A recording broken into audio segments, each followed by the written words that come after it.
আপনার বাসায় যদি মাত্র দুটো জিনিস থাকে তাহলে আপনি আমার মতো এই মজাদার রেসিপিটা বানিয়ে নিতে পারবেন। হ্যালো এভরিওয়ান, আসসালামু আলাইকুম, জুম্মা মোবারক। সবাই কেমন আছেন? আমি তো সব সময়ের মতো আলহামদুলিল্লাহ অনেক অনেক ভালো আছি। আজকে আপনাদের সঙ্গে পাতাকপি আর গোশের দিয়ে আপনারা গরুর গোশ কিংবা মুরগির গোশ যে কোনো একটা দিয়ে এটা বানাতে পারবেন। আমার কাছে মুরগির গোশ ছিল, তাই দিয়ে আমি আজকে এটাকে রান্না করলাম।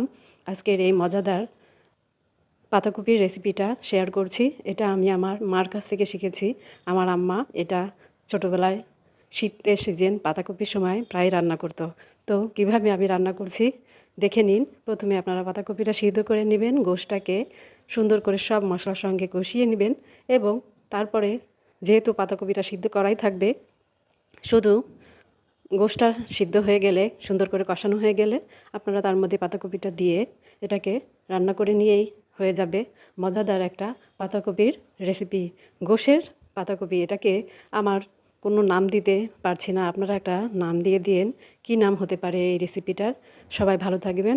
সবাইকে আবারও সালাম জানিয়ে আজকের মতো এই ভিডিওটা শেষ করছি। আসসালামু আলাইকুম। সবাই ভালো থাকবেন, সুস্থ থাকবেন। আল্লাহ হাফেজ।